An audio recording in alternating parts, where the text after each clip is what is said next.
All right, I've been covering a lot of stories.com articles recently, and it's just because there's a lot going on the back end here. So today we're going to be doing it again. I've got an article titled GTA Condo Developers Are Dropping Prices for the First Time in 10 Years as Sales Start to Slow. According to a new report, discounting prices is one way in which some of these condo developers are attempting to entice purchasers to invest in their properties and making it more affordable for these buyers. I'm going to stop right there. Before we get into the article, I'm going to read you guys what we're seeing here at the end, and we'll get back to it after. So there's a quote here at the end of the article. Prices have gone up so fast, combined with the financing costs and combined with the material and labor cost increases. I don't know if it makes sense to break ground for any more of these folks. Let that sink in for a second. So the article that we're going to cover today is going to discuss some of the issues that these builders are coming across. Second quarter 2023 saw the Greater Toronto Area's new condo market falter on a few different counts. So we've already talked about a few articles recently surrounding the similar type topic. Urban Nation reported on Tuesday that the average price for a new condo in the GTA slipped to $1,411 per square foot. So that marks a 1.3% decline from the quarter prior and a 2.2% decline from last year at the same time. So according to a realtor and broker owner they were discussing with, you've got a quote here saying, "We are seeing an increase of some of these incentives that these builders are offering, which we don't generally see in a high demand market." Which makes a lot of sense. If the condos are going to sell and you don't have to give any freebies as a developer, why would you? And on the flip side, if you cannot move any product, you're going to have to give in order to get somebody to actually go ahead with one of these purchases. So it says here that some of the incentives that they're seeing, low deposit structures, 5-10% as your down payment. So low deposit structure, which is pretty awesome. Generally, builders want 20% down. That's done in the first year, if not in the first 120 days, minus that remaining 5% on your closing. So 15% typically in 120 days. So some of these builders are not offering 5% down or 10% down with long closings, maybe 5 to 7 years. So people are not as stressed about making these payments and worrying about the current mortgage rates. They're also offering things like rental guarantees, where the builder will guarantee a specific rental amount, so it makes it easier for you to run your cash flow analysis when you are deciding if it's a good investment for you. They're also offering a buy down of sometimes 2-3% or more of your mortgage for the first couple of years.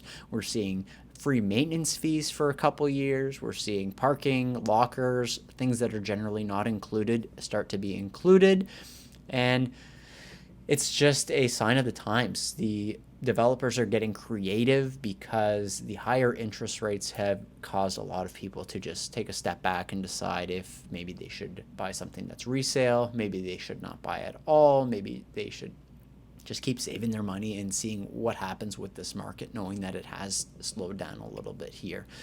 So there's only so much some of these developers can do, is what they're really saying here. The prices of new condos they're a function of market demand, but also the builder's costs. The builders cannot lower their costs here below what it's actually going to cost them. They can't tell you you can buy a condo for 500 grand if it's going to cost them 450 grand, and by the time it's all said and done they're going to run this project at a negative. It doesn't make sense. It's not a smart business decision. So that's going to lead us to a lot of other things as we get into this article even further. So the overall sales have slid in the new condo market in the past quarter, as we've already mentioned, with them being down 2%. It's really a combination of some of these GTA condos, so your Mississaugas or your surrounding areas, mixed in with your Toronto. Quoted from the article here, I think where there's an internal conflict for people is when you look at some of the prices downtown, and there are a ton of them, of course, but you get Yorkville projects, for example, where there's an $800,000 one-bedroom unit available. And for those people who actually can afford that and are in the position to afford it, the draw of investing in a brand new condo project is now being eclipsed by the doubt that they may not actually be able to afford it long term. And what will their investment actually be worth? Is that 800,000 going to be worth any more than that? Maybe not. Is it going to be worth less than that? It's possible. And if that is the case, is that a smart spot for you to put your money for the next 5 to who knows, 7 years possibly? If you don't think the project is going to net you some type of profit or at least stay flat, is it a good investment for your money? And some people might just decide that it's not. I think people are just questioning what 800,000 condo is really going to be worth in 4 years, they say here. And when it's done, what will the prices look like? Is pre-construction going to be flying through the roof, or is it going to be a difficult market when this building is complete? Right now, there's more negotiating power. Buyers are asking, why would I spend this at a pre-construction site when I can go in a resale unit and buy something today and get a deal on it and a lower per square foot than you're going to pay for something on a pre-construction site? And that will lead us right into our final quote here. A lot of these condo developers, they have not started digging their sites yet, and some of them are starting to get to that point where they don't know what they're really going to do. The math is not on their side, says mortgage broker Ron Butler from Butler Mortgages. They have extremely expensive financing costs as builders, and they have softening market for condos. Ron Butler also adds that ramped up development costs only add to the laundry list of challenges that are confronting these builders.